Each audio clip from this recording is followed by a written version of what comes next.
여러분, 주의 이름으로 축복합니다. 하나님 안에서 평안하십시오. 예수 그리스도 안에서 행복하십시오. 아멘이십니까? 세상에 어떠한 이야기들이 우리를 절망케 한다 할지라도, 세상에 어떠한 상황이 우리에게 절망을 노래한다 할지라도, 여러분은 하나님의 자녀이기에 그 절망 가운데 절망하지 마시고 절망에서 소망의 노래를 불러낼 수 있는 하늘 백성이 되실 수 있기를 주님의 이름으로 축복합니다. 그럴 수 있는 비결은 무엇입니까? 오늘도 내 삶을 누가 인도하고 있느냐는 것입니다. 오늘도 이 모든 세상을 누가 다스리시고 누가 통치하고 있는지를 잃어버리지 않는 것입니다. 오늘 왜 우리는 이렇게 모여서 예배하고 있습니까? 이 예배의 주인 대신 하나님만 홀로 영광 받아 주시옵소서. 이 땅의 모든 것의 주권자 대신 하나님이 살아계심을 인정하며 오늘도 그분의 기쁨을 위하여서 우리는 이 자리에 나와 함께 예배하고 있는 것입니다. 하지만 이렇게 모여서 함께 드리는 예배도 중요하지만 사실 여러분의 예배는 모인 예배만 있는 것은 아닙니다. 주일날 또 수요일에 금요 기도회 때 모여서 함께 예배함과 동시에 이제부터 시작되어지는, 내일부터 시작되어지는 월요일부터 토요일까지 여러분의 삶에서 여러분 각자가 주님께 드리는 그 예배도 하나님 받으시기에 합당한 예배가 될 수 있기를 간절히 소원합니다. 그런 점에서 우리의 예배가 건강해진다는 것, 우리가 바른 신앙생활을 하고 있다는 것은 무엇을 의미합니까? 먼저는 이 모인 예배를 통하여서 하나님을 경험하는 것입니다. 이 모인 예배를 통하여서 우리 안에 잘못된 시각들, 우리 안에 질서 잡히지 않은 영역들에 하나님의 질서가 부여되어지는 이 예배가 예배될 수 있기를 간절히 소원합니다. 그런데 그 예배를 드림과 동시에 이제 그 예배를 통하여서 세상으로 하나님께서 여러분을 보내십니다. 그럼 보냄받은 자들로서 모인 예배가 아니라 흩어진 예배자로, 모인 교회가 아니라 흩어진 교회로, 저는 좀 더 역동적인 표현을 써서 움직이는 교회로, 영어로 표현하면 모바일 처치, 모여있는 것은 우리가 함께 모였기 때문에 스테이션 처치, 그 다음에 플랫폼 처치라고 할 수 있겠죠. 그 두 가지의 균형점이 여러분의 삶 가운데 아름답게 나타날 수 있기를 간절히 소원합니다. 그래서 하나님께서도요, 우리가 이 모인 교회의 일원인과 동시에 세상으로 흩어진 움직이는 교회, 흩어진 교회의 일원이기 때문에 로마서 12장 2절에서 우리에게 이렇게 말씀하십니다. 여러분은 이 시대의 풍조를 본받지 말고 마음을 새롭게 함으로 변화를 받아서 하나님의 선하시고 기뻐하시고 완전하신 뜻이 무엇인지를 분별하도록 하십시오. 그래서 모인 교회 안에서 우리의 마음의 중심 가운데 하나님이 자리하시고 세상에 빼앗겼던 시선, 세상에 빼앗겼던 마음들을 다시 누구께 돌려드리는 것입니까? 하나님께 돌려드리게 될 때에 세상을 살아감에 있어서 세상의 가치나 세상의 유혹이 아니라 하나님의 말씀과 하나님의 인도하심을 따라 살아가는 주의 백성이 될 줄로 믿습니다. 그래서 교회의 건강성은 교회의 교인들이 얼마나 많은지가 아닙니다. 교회의 건강성은 교회의 재정이 얼마인가에 있지 않습니다. 교회의 건강성은 모인 교회가 건강한 교회로, 또한 월요일부터 토요일까지 우리의 삶에 허락되어지고 있는 삶의 예배가 건강한 교인들이 함께 모인 교회가 건강한 교회임을 기억하셔야 합니다. 사랑하는 여러분, 우리 사랑교회는 모인 예배와 흩어진 예배가 아름답게 드려지고 아름다운 균형을 유지하는 건강한 교회로 함께 성장해 갈 수 있기를 간절히 소원합니다. 그러기 위해서는 사랑교회를 구성하고 있는 한 사람의 한 사람이 내가 누구인지를 잊지 말아야 합니다. 여러분이 세상을 살아감에 있어서 여러분이 누구인지를 잃어버리지 않게 될 때 세상은요, 우리를 끊임없이 흔들려고 합니다. 우리의 환경과 여건은요, 우리를 끊임없이 흔들려고 합니다. 하지만 그 순간 속에서도 내가 누구인지를 잃어버리지 않게 될 때 세상의 어떠한 흔들림 속에서도 흔들리지 않는 하늘 백성의 삶을, 흔들리지 않는 주의 백성의 삶을 살아가게 될 줄로 믿습니다. 그래서 오늘 보면 11절 말씀에서 오늘 우리에게 어떻게 얘기하고 있습니까? 이렇게 얘기합니다. 여러분이 처음부터 들은 소식은 이것이니 라고 얘기하고 있습니다. 우리가 예수 그리스도를 처음 믿었을 때 우리 안에 당연하게 심어주신 하나님의 마음이 있다는 것입니다. 예수를 믿었을 때 너희들의 존재가 어떻게 바뀌었는지를, 너희들 자신이 어떤 존재인지를 잊지 말라는 것입니다.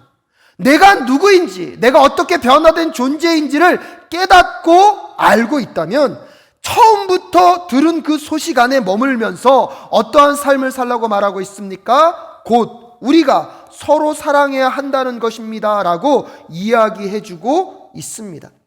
사랑하는 여러분, 오늘 여러분이 누구인지를 잊지 마실 수 있기를 주님의 이름으로 축복합니다. 내가 누구인지를 잊지 않게 되면 내가 어떠한 삶을 살아야 하는지를 우리는 깨닫게 되는 것입니다. 오늘 사도 요한이 먼저 사랑의 행위를 말하고 있는 것이 아닙니다.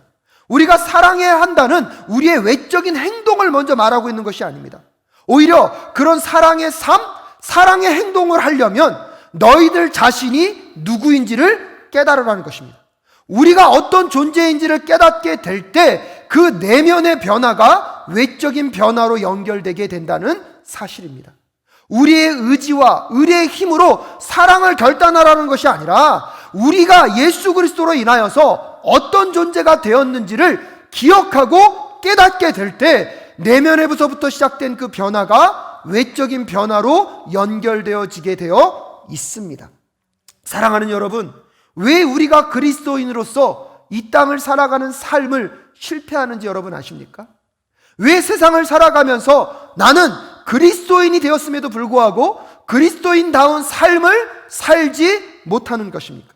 그것은 삶을 살아가면서 자꾸 내가 누구인지를, 내가 예수 그리스도의 십자가의 은혜 아래서 어떤 사랑을 받은 존재인지를, 예수 그리스도의 십자가를 통하여서 나에게 허락된 것이 무엇인지를 잃어버렸기 때문입니다.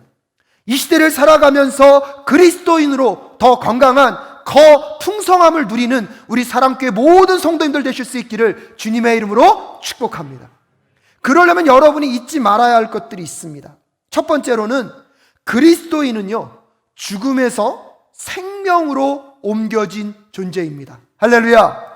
오늘 본문 말씀 14절 말씀 함께 읽겠습니다. 시작.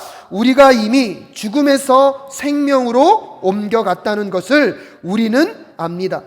이것을 아는 것은 우리가 형제자매를 사랑하기 때문입니다. 사랑하지 않는 사람은 죽음에 머물러 있습니다. 오늘 사도 요한이 무엇이라고 얘기하고 있습니까? 먼저 여러분은 이미 죽음에서 무엇으로 옮겨졌다고요? 생명으로 옮겨졌다는 것입니다. 여러분의 존재가 어떤 존재가 되었다는 것입니까? 이전에는 영적으로 죽어있는 시체와도 같은 삶이었다면 이제 예수 그리스도 안에서 영원한 생명을 얻은, 생명을 가진 존재임을 오늘 우리에게 이야기하고 있습니다. 사랑하는 여러분, 기독교인과 비기독교인을 구분하는 것은요, 우리가 주일날 교회에 오기 때문에 구분되는 것이 아닙니다. 비기독교인과 기독교인을 구분하는 것은 우리가 세상 사람들보다 좀 더 착하게 살고 좀 더 도덕적으로 사는 것으로 구분되는 것이 아닙니다.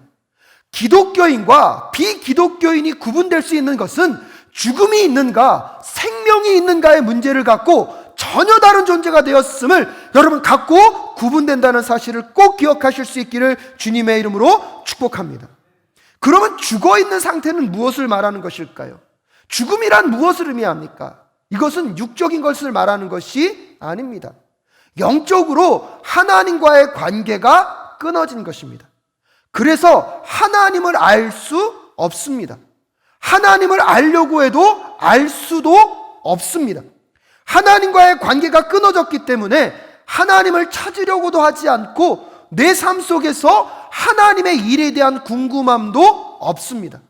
단지 오늘 내 삶 속에서 내 눈에 보이는 것, 내 손에 만져지는 것, 내 자신의 욕망과 내 자신의 원함을 채우는 것에만 관심을 갖고 있지, 무엇이 하나님의 마음을 기쁘게 하는지, 하나님은 어떤 생각을 갖고 있는지 생각할 수도 없는 상태가 곧 어떤 상태입니까? 죽음의 상태입니다. 그런 사람들은 하나님의 도우심을 기대할 수도 없고 하나님의 도우심을 구할 수도 없습니다. 그렇기 때문에 그들에게 있어서 무엇이 중요합니까? 지금 당장 내 삶에 허락되어지는 육적인 것, 먹는 것, 입는 것, 사는 것. 지금 이 땅에서 내가 얼마나 성공을 얻고 얼마나 성취를 거두는지가 그들의 모든 것이 되어버렸습니다.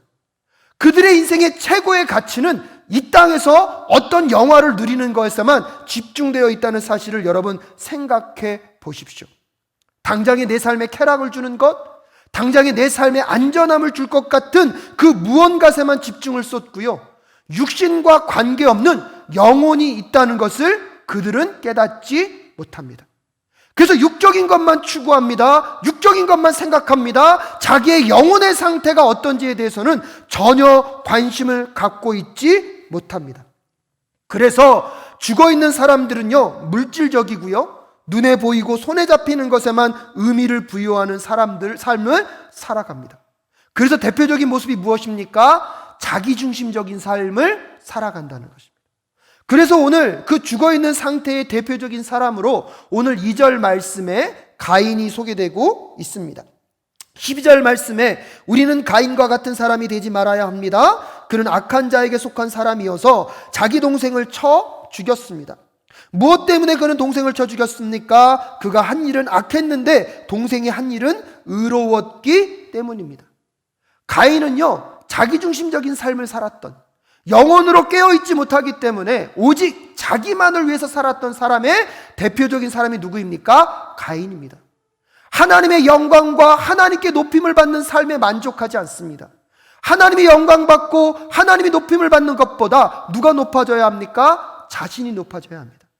자신의 욕구가 채워져야 되고 자신에게만 만족이 되어야 하는 그 상황 속에서 살아가는 이 가인, 하나님께 예배를 드릴 때에 가인도 예배하고 그의 동생 아벨도 예배를 드렸지만 아벨의 예배만 받은 것으로 인하여서 결국 누구를 죽입니까? 아벨을 죽이는 데까지 나아가고 있습니다.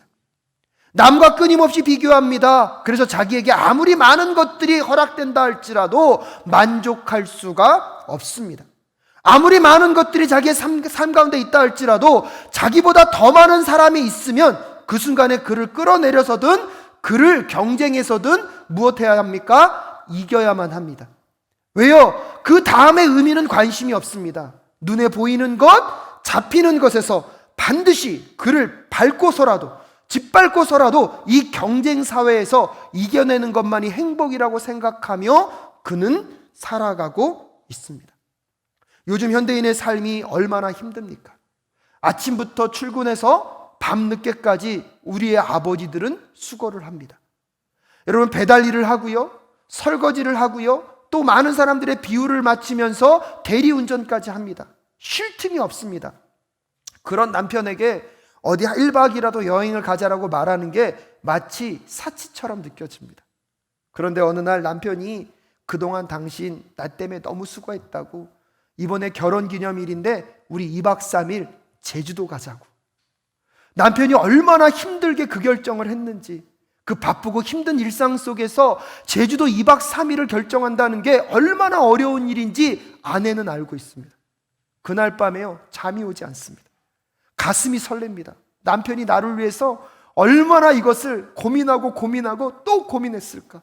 오늘 이 밤은요, 나만 유일하게 내 남편에게 사랑받는 너무 존귀한 존재가 되어서 기쁨에 충만합니다. 그런데 그 다음날 옆집 순이 엄마가 이야기합니다. 이번에 우리 가족이 모두 7박 8일 유럽 여행을 가게 되었다고. 이유 없이 마음이 무거워집니다. 갑자기 제주도 여행이 가고 싶어지지 않습니다. 유럽의 7박 8일에 비교하니까 제주도 국내용 2박 3일은 너무 초라하게 느껴집니다. 어느 순간 내 마음 가운데 짜증과 불평과, 내 남편은 왜 해외여행을 보내주지 못하나 끊임없이 남편을 향하여서 원망합니다. 사랑하는 사람교회 성도 여러분, 마치 우리의 삶이 이런 삶 아닙니까? 유럽의 7박 8일과 제주도의 2박 3일은 세상 사람들이 보기에는 비교할 만한 것입니다. 하지만 제주도의 2박 3일을 결정하기 위하여서 우리의 남편이 결정하고 고민하고 생각하고 얼마나 많은 희생을 치러야 하는 것들을 생각하게 되면, 여러분, 부자이고 넉넉한 사람이 가는 유럽의 7박 8일과 어려운 중에서도 결단하고 가족을 생각해서 희생하며 결정한 제주도의 2박 3일이 비교될 수 있는 존재입니까? 근데 영적으로 죽어 있으면 뭐만 보고 비교한다고요? 제주도 2박 3일과 유럽의 7박 3일만을 비교하면서 불행할 수 있어요. 근데 영적으로 살아있으면 눈에 보이는 것만 보는 것이 아닙니다.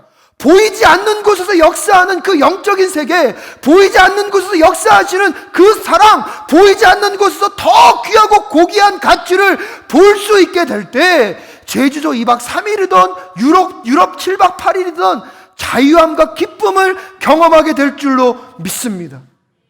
사랑하는 여러분, 여러분은 영적으로 죽어 있는 존재가 아니라 예수 그리스도 안에서 생명을 얻은 존재인 줄로 믿습니다. 그러기에 오늘 내가 갖고 있는 얼마와 내가 세상으로부터 영취한 그 무언가가 나의 기쁨이 아니라 오늘도 하나님을 향한 그 삶이 여러분의 기쁨이고 만족되실 수 있기를 주님의 이름으로 축복합니다. 오늘 내 수중에 있는 그 얼마, 오늘 내 삶에 쥐어지는 그 부동산, 요즘 부동산 값이 오르니까요, 불쾌지수나 불만지수가 더 올라갔더라고요. 부동산이 있는 분들은 할렐루야를 외치고요, 그 다음에 부동산 없는 분들은 놀렐루야를 외친대요. 그때 샀어야 되는데, 그것 때문에 또 부부싸움까지 하신대요. 거봐요, 내가 그때 말할 때 샀어야 되잖아요. 여러분, 지옥은 그런 지옥이 어디 있습니까? 사랑하는 여러분, 여러분은 죽음 가운데 놓여있는 존재가 아니라 생명 가운데 있는 존재임을 깨달을 수 있기를 주님의 이름으로 축복합니다. 생명이 작동하기 때문에 이 세상은 눈에 보이는 것이 전부가 아니라 보이지 않는 영원한 하나님의 나라가 있다는 것을 깨닫고 그 나라를 향한 여정을 멈추지 않는 저와 여러분 되실 수 있기를 주님의 이름으로 축복합니다. 그래서 두 번째로 우리가 기억해야 되는 게 무엇이냐면, 그리스도인은요, 서로 사랑하며 살아가는 존재라는 것입니다. 여러분, 다시 한번 14절 말씀을 제가 읽어드립니다. 후반절에 이렇게 얘기합니다. 이것을 아는 것은 우리가 형제자매를 사랑하기 때문입니다. 그러면서 그 다음에 이렇게 얘기합니다. 사랑하지 않는 사람은 죽음에 머물러 있습니다. 생명을 얻었으면 생명을 뭐 하면서 살라는 것입니까? 누리면서 살라는 것입니다. 근데 그 생명을 누리면서 사는 게 뭐라는 것입니까? 서로 무엇하라는 것입니까? 사랑하라는 것입니다. 아멘이십니까? 근데 여러분, 오늘 본문 말씀에서 하나님이 그렇게 말씀하지 않으셨어요. 너희는 서로 좋아해라. 서로 뭐하라고 말씀하셨어요? 사랑해라.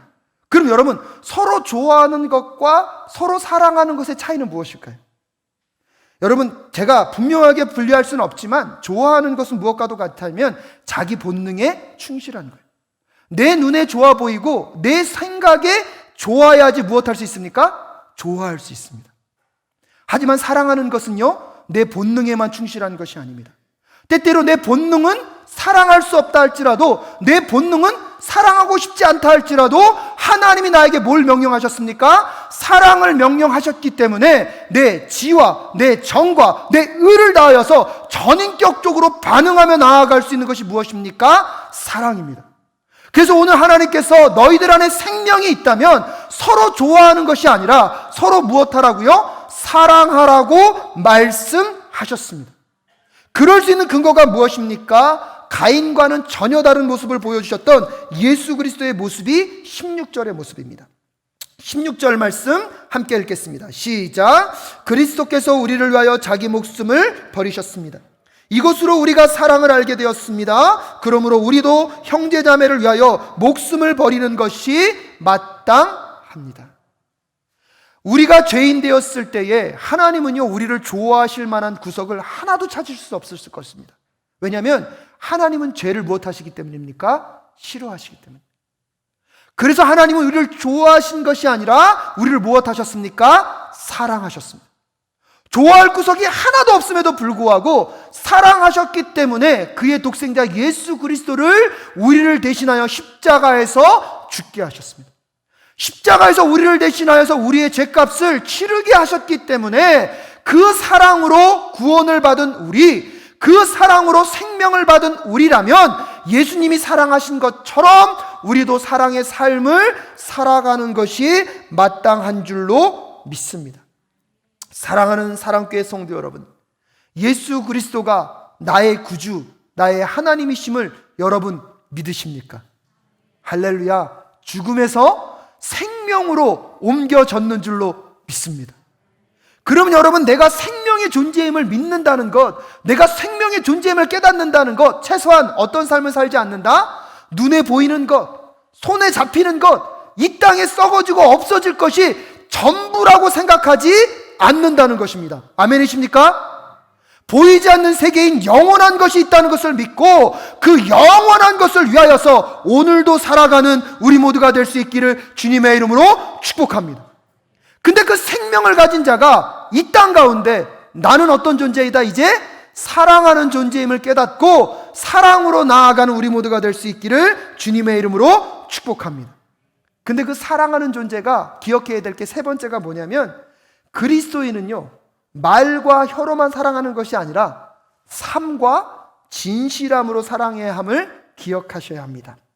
오늘 본문 말씀 17절과 18절 함께 읽겠습니다. 시작. 누구든지 세상 재물을 가지고 있으면서 자기 형제 자매의 궁핍함을 보고도 마음 문을 닫고 도와주지 않으면 어떻게 하나님의 사랑이 그 사람 속에 머물겠습니까? 자녀된 이 여러분, 우리는 말이나 혀로 사랑하지 말고 행동과 진실함으로 사랑합시다 라고 이야기하고 있습니다. 여러분, 하나님은 전능하십니다. 아멘이십니까? 말씀으로도요, 온 천지 만물을 창조하셨습니다. 그럼 묻겠습니다. 그분이 우리의 죄의 문제를 해결하시려면 말씀으로 가능할까요? 가능하지 않을까요? 이게 되게 중요해요. 만약에 여러분이 가능하지 않다고 얘기하면 하나님은 어떤 분이 됩니까? 전능하지 않은 분이 됩니다. 아무리 묵상해봐도요, 하나님은요, 말씀만으로도 모든 문제를 해결할 수 있는 전능한 하나님이에요. 근데 그 하나님이 인류를 구원하기 위하여서 말씀으로 하는 것에 멈추지 않으시고 그 말씀이 육신이 되어 이 땅 가운데 오셔서 십자가에서 우리를 대신하여서 모진 고통과 고난을 다 당하셨습니다. 수치와 모욕을 다 당하셨습니다. 그것을 우리에게 알려주시는 이유가 무엇입니까? 내가 너희들을 그렇게 사랑한 것처럼 너희들도 말이 아니라 삶으로, 입술이 아니라 행동으로 사랑하라고 우리에게 명령하고 계신 줄로 믿습니다. 그러면서 첫 번째 예를 드는 게 무엇입니까? 너희들에게 하나님이 재물을 허락하셨는데 그 재물을 갖고 내 이웃 주변에 가난하고 소외된 자들, 어렵고 힘든 자들을 바라보면서 그들을 도와주지 않는 것은 사랑하지 않는 것이고, 사랑하지 않는 것은 우리가 어디에 있다는 것입니까? 죽음 가운데 있다는 것입니다. 사랑하는 여러분, 사랑은 말로 하는 게 아닙니다. 사랑은 삶으로, 진실함으로 하는 것인 줄로 믿으십니까? 저희 아내가 계속 얘기하는 게 있어요. 목사님, 사랑은 말로 하는 게 아니에요. 그럼 전 이해해야 돼요. 쓰레기 버려주세요. 목사님, 사랑은 말로 하는 게 아니에요. 그럼 이해해야 돼요. 설거지 좀 하시면 안 될까요? 목사님, 사랑은 말로 하는 게 아니에요. 베큐um 한 귀퉁이 해주시면 안 될까요? 근데 거기서 제가 계속 내가 당신을 사랑하는 거 알지? 난 너무 사랑해 당신. 그리고 여전히 소파에 앉아서 다리는 테이블에 얹어놓고 리모컨을 띡띡 누르고 있으면, 여러분 그게 사랑입니까? 그건 사랑 아닙니다. 그건 사랑 아닙니다. 여러분, 사랑한다 그랬는데 왜 사람이 기분 나쁘고 화가 납니까? 사랑은요, 그 사람의 마음을 녹이는 것입니다. 사랑하면 그 사람의 마음 가운데 감동을 주는 것입니다. 오늘날 우리 그리스도인들이 세상 가운데 나아가 하나님께 경험한 그 사랑을 갖고 세상 사람들의 마음에 감동을 줄 수 있는 것, 좋아하는 것에 머무는 것이 아니라 사랑하는 것으로 나아가야 할 줄로 믿습니다. 그러려면 여러분, 예수의 십자가를 통하여서 여러분이 어떤 사랑을 만났는지를 아셔야 된다는 거예요. 예수의 십자가를 통하여서 내가 어떤 존재가 되었는지를 깨달아야 하는 것이에요. 사랑의 행위를 결단한다고 사랑이 가능합니까? 아닙니다. 내가 오늘 이 설교를 듣고 내일부터 사랑해야지 여러분 결단한다고 여러분의 삶에 사랑의 삶이 나타나는 것이 아닙니다. 오히려 그래서 사도 요한이 오늘 다시 우리에게 도전하는 것입니다. 여러분이 예수 그리스도 안에서 어떤 존재인지를 먼저 생각하라는 거예요. 내가 어떤 존재인지를 깨달으라는 거예요. 오늘날 그리스도인들이 그리스도인다운 삶을 살지 못하는 것은요, 내가 예수 그리스도 안에서 어떤 존재인지를 잃어버리기 때문입니다. 하나님이 나를 어떻게 사랑하셨는지를 내가 잊어버렸기 때문에 그리스도인다운 삶을 잃어버린 것입니다. 오늘 여러분을 축복합니다. 예수 그리스도 안에서 내가 어떤 존재인지를 깨닫는 우리 모두가 될 수 있기를 주님의 이름으로 축복합니다. 그래서 여러분의 삶 속에 이제 이웃을 향한 필요를 찾으십시오. 이번 한 주만이라도 여러분 세상 가운데 나아가 내가 사랑해야 할 대상이 누구인가? 아마 그분들은요, 여러분이 평소에 좋아하지 않았다, 여러분이 평소에 함께하고 싶지 않았던 그 대상일 수 있습니다. 오늘부터 여러분 가정에서부터 한번 찾아보십시오. 내가 우리 가정 안에서 사랑해야 할 대상이 누구인가? 어쩌면요, 아내는 끊임없이 나에게 그 신호를 보냈을 가능성이 높습니다. 남편은 나에게 끊임없이 그 신호를 보냈을 가능성이 높습니다. 우리의 자녀들이 나에게 끝까지 신호를 보냈을 가능성이 높습니다. 근데 내가요, 사랑을 결단하지 않습니다. 내가 어떤 존재인지를 잃어버렸기 때문에 그것이 내 마음 가운데 다가오지 않습니다. 이번에 새벽들 기도회 고난주간 동안에 여러분이 허락하신 그 헌금을 갖고 해피박스 정성스럽게 만들려고 합니다. 여러분, 가깝게는 그 해피박스 만드는 것에 여러분이 함께 동참해 주십시오. 계속된 게 아닙니다. 5만 원 상당의 그들에게 위로될 만한, 격려될 만한 것을 구입해서 그것을 이쁘게 잘 포장해서 그들에게 각각 배달하려고 합니다.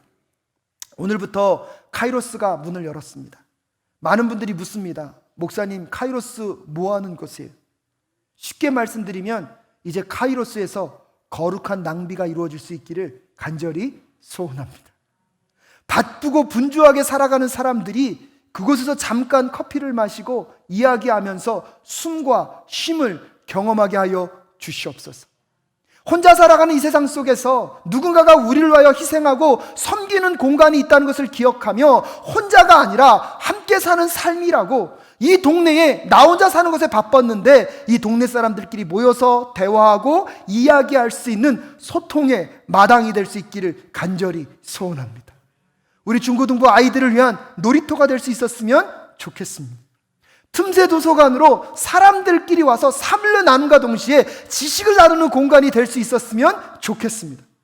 여러분도 좀 고민해 보시고 어떻게 하면 카이로스가 이웃들의 필요에 더 민감하게 반응할 수 있을까? 교회를 위한 수단이 아니라 교회가 아낌없는 사랑을 나누어 줄 수 있는 통로가 이 카이로스가 될 수 있기를 간절히 소원합니다. 이미 우리 교회가 많은 부분을 함께 감당하고 계십니다. 너무나 감사합니다. 또한 저는요, 최근에 저에게 이런 도전이 있었습니다. 교회 사역을 끝나고 집으로 들어갈 때 그 다큐멘터리가 하나 나온 게 있었습니다. 근데 옛날에 제가 처음 우리 교회에 와서 우리 교회가 섬길 수 있는 곳들에 대한 아이디어를 달라 그랬을 때 한 집사님이 그 아이디어를 주셨었어요. 근데 저는요, 이거는 좀 불가능한 일일 거라고 생각해서 용기를 못 냈는데, 그날 그 다큐멘터리의 내용이 뭐였냐면 고아원에서 18세가 되면 이제 독립을 해서 나가야 된다는 거예요. 그래서 그 아이들을 인터뷰를 한 거예요. 너희들의 삶의 어려움과 힘겨움. 근데 제가 마침 딱 그 방에 집에 들어갔을 때 장면이 뭐냐면 그 인터뷰하는 사람이 그 아이들에게 그걸 묻습니다. 너희들에게 지금 가장 필요한 게 무엇이냐? 너희들에게 지금 가장 필요한 도움이 무엇이냐?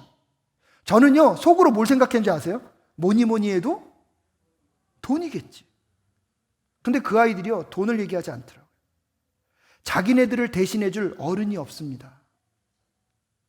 고아원에 있을 때는 자기가 힘들고 어려운 결정을 할 때는 누구를 찾아가면 됩니까?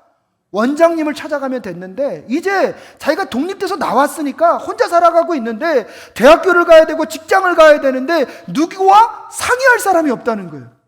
어른들이 없다는 거예요. 저는요, 그 인터뷰를 듣다가 제 마음 가운데 그랬어요. 하나님, 제가 저들의 어른이 되어줄 수 있게 하여 주십시오. 저들에게 어려운 결정을 힘겨운 결정을 할 때 누군가에게 찾아올 수 있을 때 그 사람들이 우리 사랑교회를 떠올릴 수 있도록 주님 도와 주시옵소서. 여러분, 가만히 생각해 보니까 이건 할 수 있겠더라고요. 어떤 집사님이요, 또 잘 조사해 주셨어요. 지금 정부에서요, 우리가 예를 들면 그 아이들을 위해서 5만 원을 저축하잖아요. 그럼 정부에서 5만 원을 보태준대요. 그래서 그 아이들에게 10만 원이 갈 수 있대요. 이런 정부 방침들도 있더라고요. 우리가 사랑할 대상을 찾고 그 사랑할 대상들에게 어떻게 사랑할까를 고민하면 하나님이 길을 열어주실 줄로 믿습니다. 여러분도 한번 찾아보십시오. 저는 이번 일주일이 여러분에게 그런 일주일이 될 수 있었으면 좋겠어요. 오늘 이번 일주일은 사랑의 안테나를 좀 민감하게 세우고 하나님 추상적으로 그냥 말로만 혀로만 사랑하는 것 말고 실질적으로 움직일 수 있는 사랑을 보여주시옵소서. 그게 여러분 가정일 수도 있고요, 여러분의 사업터일 수도 있고요, 여러분의 직장일 수도 있습니다. 어쩌면 우연히 펼친 신문지나 미디어를 통해서 여러분에게 하나님께서 전달해주는 메시지일 수 있습니다. 그럼 여러분 그거 붙잡고 기도하십시오. 하나님, 내가 삶으로 진실함으로 이 사랑을 표현하는 한 주가 될 수 있도록 도와주시옵소서. 혹시나 좋은 아이디어라고 생각하시면 교회에도 알려주십시오. 그래서 이제 우리 교회가 함께 기도하면서 내년에는 더 많은 이웃들과 함께하는 우리 사랑교회가 될 수 있기를 주님의 이름으로 축복합니다. 근데 여러분 기억하셔야 해요. 우리가 이렇게 생각하면 세상이 우리에게 뭐라고 할 것 같습니까? 와, 사랑교회 대단하다. 와, 역시 그리스도인이니까 다르다고 말할 것 같으시죠? 아니요. 오늘 성경은 우리에게 뭐라고 말하고 있습니까? 13절 말씀. 형제자매 여러분, 세상이 여러분을 미워해도 이상히 여기지 마십시오. 여러분, 많은 사람들은 우리 기독교인들이 잘못했기 때문에 욕을 먹는다고 생각합니다. 물론 그것도 있습니다. 하지만 착한 일을 열심히 해보십시오. 그 착한 일 때문에 우리가 인정받을 것 같습니까? 아니요. 착한 일을 하면서도 욕먹을 수 있습니다. 왜냐하면 우리가 완전히 다른 존재가 되었기 때문입니다. 어둠 가운데 빛은요, 불편을 느끼게 할 수밖에 없습니다. 죽음 가운데 생명은요, 불편함을 느끼게 할 수밖에 없습니다. 하지만 세상이 뭐라 한다 할지라도, 세상이 우리의 것을 이해하지 못한다 할지라도, 여러분, 나는 죽음에서 생명으로 옮겨진 존재임을 꼭 기억하실 수 있기를 주님의 이름으로 축복합니다. 생명을 살아낸다는 것, 하나님이 나를 사랑하신 것처럼 내 이웃을 사랑하기 위한 결단을 포기하지 마실 수 있기를 주님의 이름으로 축복합니다. 사랑하며 사는데 삶이 어려워지셨습니까? 사랑하며 사는데 고난의 삶이 찾아오셨습니까? 멈추지 마시고 말과 혀로만 사랑하는 것이 아니라 삶과 진실함으로 사랑을 살아내는 우리 사랑교회 성도님들 되실 수 있기를 주님의 이름으로 축복합니다. 그럼 세상이 줄 수 없는 위로를, 세상 사람들은 살아갈 수 없는 그 영원한 하나님의 나라의 부요함과 풍성함을 살아내는 기쁨의 한 주가 되실 수 있게 될 줄로 믿습니다.